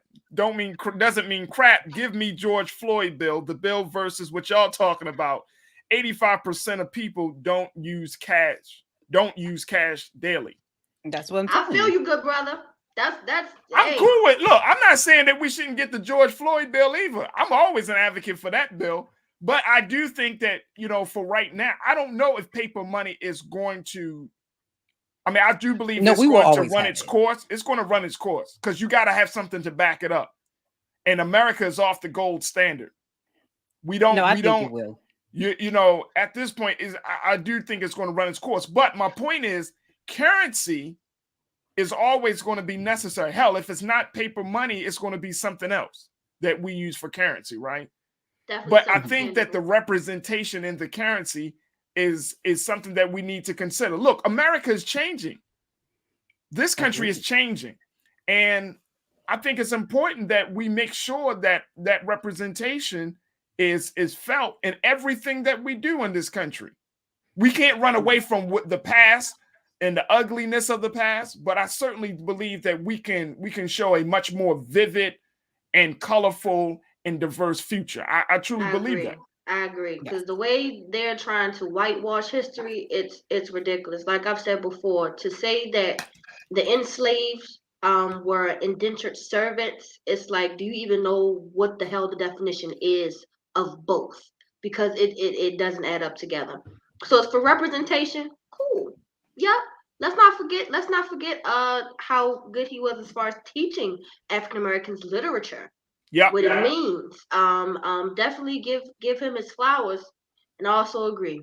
What else? I'm gonna be the advocate for. What else? I want my cake and I want to eat it too. What else you got for me? Right. What else? Lise, what's your final thought on this? I agree with her. I mean, it's again the symbolism. Frederick Douglass is absolutely amazing. He deserves to be recognized in history, but you know, if we put him on the money, are y'all gonna give us some? You sending us a check with the Frederick Douglass money? Like, please, we can use it. Right. Well, here's the thing. You know, look again. We know how this process goes. We talked about Maya Angelou. We're still waiting on the Harriet Tubman bill. Mm-hmm. So, you know, we're still waiting. The Treasury Department saying they said that initially it was going to be released in 2020. Now it's 2030. It's 2022, y'all. It's 2022 right now. It's 2022, y'all. So at this point, you know, we're waiting on that. But it might be another 5 years before we don't hold your breath. Like they said 2030 now. It's 2030 for Harriet Tubman. 2030. Yep. Mm-hmm. We can go with so that means Frederick Douglass is 2040, maybe 2045. Frederick Douglass might be next lifetime. It might be next lifetime. Might be. Cue Erykah Badu. That's all I'm gonna say. Cue Erykah. Absolutely. Damn. That's it. Damn. All right, we gotta take a quick pause. When we come back, your favorite segment, Trends Posted Doing the Most. Stay with us.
All right, folks, let's talk about what's trending, what's posting, and who's doing the mosting. All right, first.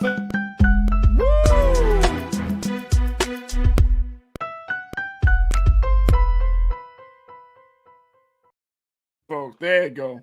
Let's talk about Colin Kaepernick. Can we discuss? Let's bring. Where's my culture crew? Lise Winnie, Iman Heath. Colin Kaepernick. We talked about him in the last segment, earlier conversation. But Colin Kaepernick, who still has a voice, who's still using his voice to create change, has now launched the Autopsy Initiative for victims of police-related deaths. Check this out, y'all. Now, I follow his organization, Know Your Rights Camp, and they announced this new program called the Autopsy Initiative, which will provide free second autopsies to the families of people whose deaths are police related. The autopsies will be performed by board-certified pathologists. Now, according to Mr. Colin Kaepernick, he said, quote, "We know that the prison industrial complex, which includes police and policing, strives to protect and serve its interests at all costs. The Autopsy Initiative is one important step toward ensuring that family members have access to accurate and forensically verifiable information about the cause of death of their loved one in their time of need." Man, oh man. I actually think this program, this initiative, is probably one of the most brilliant initiatives that we can really put out there. I love it. I don't even think it would be something that we thought of. Like, I wouldn't even think of that part of the injustices, the justice system. I wouldn't think of that portion. That was an awesome initiative. Who thinks of that process? Well, that's what I'm saying, because a lot of times when you look at these police-related deaths, you know, if you talk about anybody that has questionable circumstances around the deaths, that second autopsy done by an outside board-certified pathologist can be the very key thing to crack that case open, to finding, you know, finding out what really happened. Mm-hmm. So I mean, to do that service and to do it for free, and again, having board-certified pathologists, Lise, I know that Black people can gain from that. I know families can certainly find a benefit in that. Yes, I mean, of course, it's always good. You know, there were questions about Eric Garner. There were questions about George Floyd. So they all had, you know, second opinions, which they glad that they did. Now, my thing is this. I think that this is great for the very few people that this will help. But my thing is this: can we get something that is not specific to just this issue for Black people, with all of these people that have this huge, gigantic platform? And I know that we need certain people to do certain things. That's my concern, because the Black community is suffering right now. There's so many things that he could do with the platform that he has that's outside of this. So wait a minute, you're saying that he shouldn't pursue this? No, I'm saying that he should, because to be totally honest with you, I don't think that this will take. She's a patriot. I don't think that this will take. Of course, yes, I always patriot first. I think that this will not take up everything that his organization is doing, because hopefully the goal is that eventually we won't need this. The goal should be to put his organization out of business, like every other nonprofit. If you're not going into the nonprofit world to not do it, you're in there for the wrong reasons.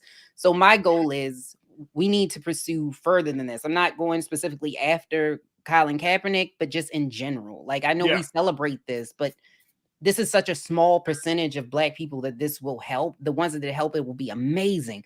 But I wish that we would focus on other things, because I think if we did, more people would actually take up those issues instead of just this one.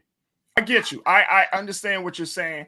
That's why I thought we need to put this word out there. I mean, it's getting out there, but I wanted to put it out there because, you know, I think that, like, this is one of those services where you really don't think about it, right? You kind of go off of whatever city or state that you're a part of. They do the autopsy.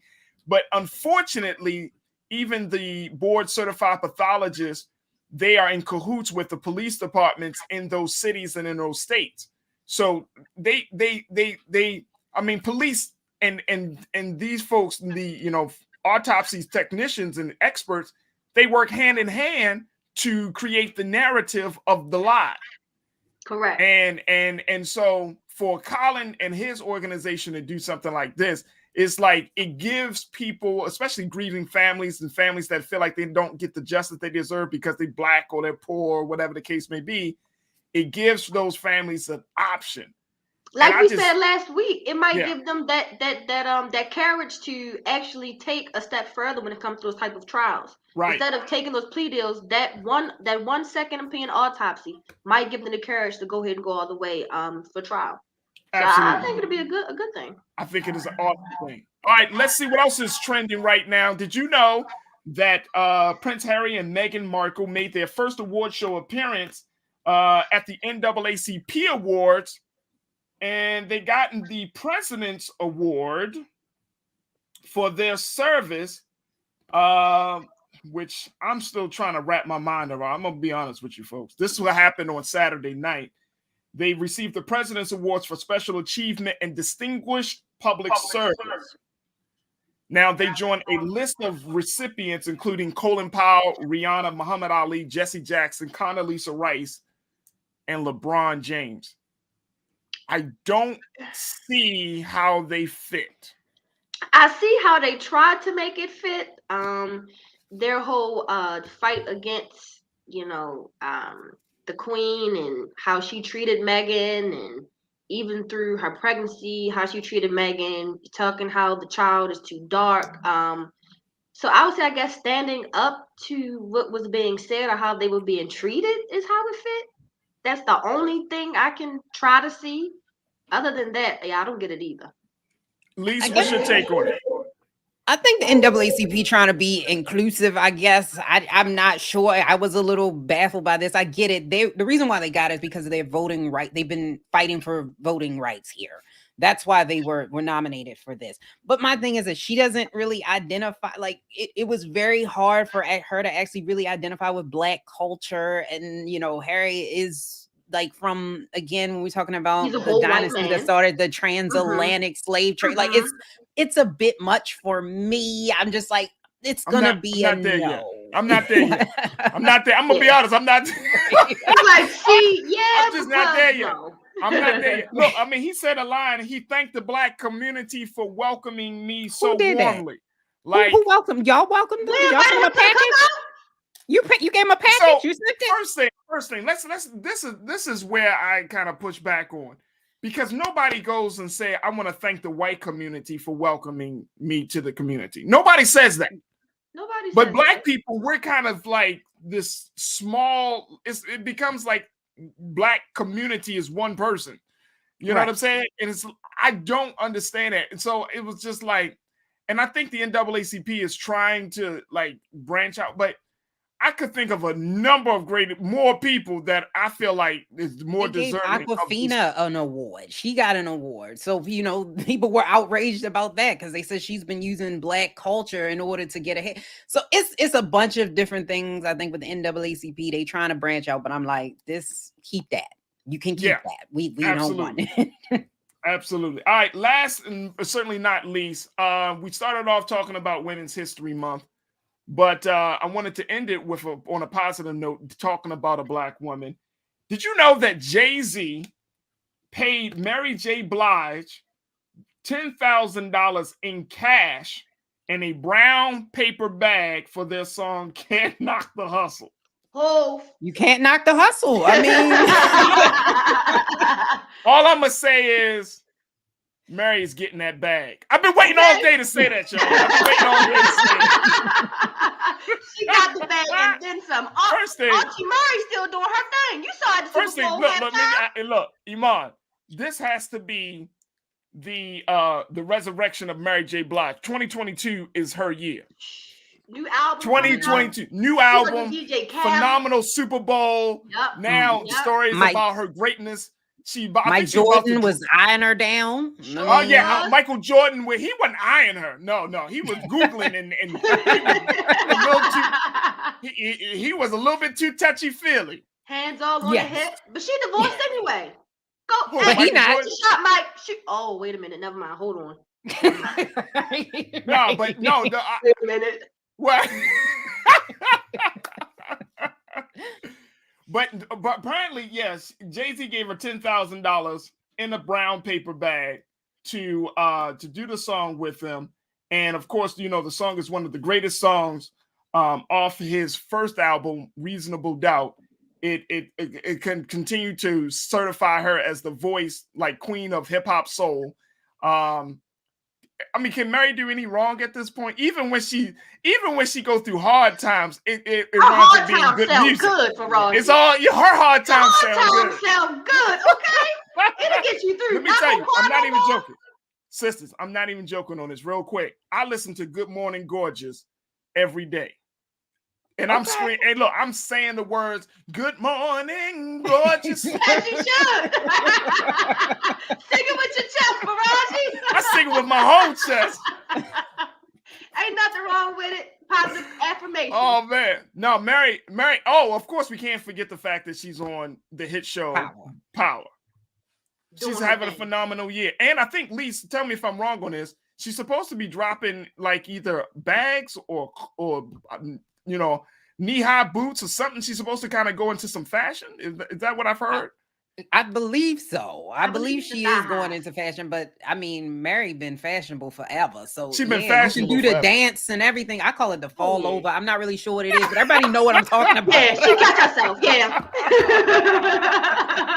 Yeah. Hey, look, Mary, and one of the things I love about her, she's still humble. Yeah. She's still humble. She's still humble. You know what I mean? She's still married.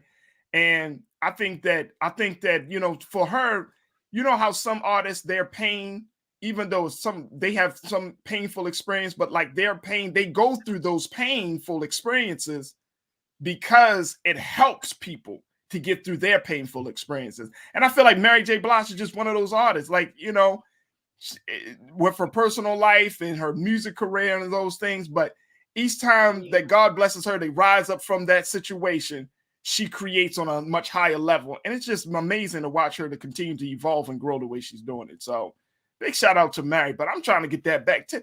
And Jay-Z really does give money like that. He did. He's Jay-Z. Like even back then, what he was doing up and down the East Coast, it's Jay-Z. he was just taking him. He was just driving. Nope. He was just driving. Nope. He was driving up and down 95. He just stopped in Baltimore for a few minutes. That's all. Yeah, he just stopped to play basketball a little bit. That's all. That's all. All right, sisters. I appreciate y'all so much. Thank you for joining us for the show today. Love y'all. Fantastic culture crew here on Tuesdays. Appreciate and love y'all. Thank y'all so much. Lee Swinney, host of Millennials Anonymous podcast. My earpiece keep falling out. And of course, Iman Heath, who is an activist and entrepreneur. Make sure y'all follow those two on social media. All right, folks, that's going to do it for me. I thank each and every one of you for tuning in, for being a part of the conversation. Make sure you show your support for Black Star Network. Check us out on our website at blackstarnetwork.com. If you have not had a chance to download the app, please do so. Do that with your TV, your tablet, your phone. Also, tell your friends and family about us, because why? We are officially Black-owned media, and we need your support. So, yes, we love the fact that you tune in, that you retweet, that you share all of our shows, but we also are in need of your financial support, because we want to continue to build Black-owned media from Black folks and other folks that see the value of what we're doing. So make sure you download Black Star Network on all of your devices. Oh, my goodness. Stay tuned. Up next at the 6 o'clock hour is my big brother, Roland Martin, Unfiltered. As always, never be afraid to challenge what's wrong. Stand for what's right while being yourself in the process. God willing, we'll have another lively set of conversations tomorrow right here on The Culture, only exclusively found on the Black Star Network. God willing, talk to you tomorrow, family. Peace.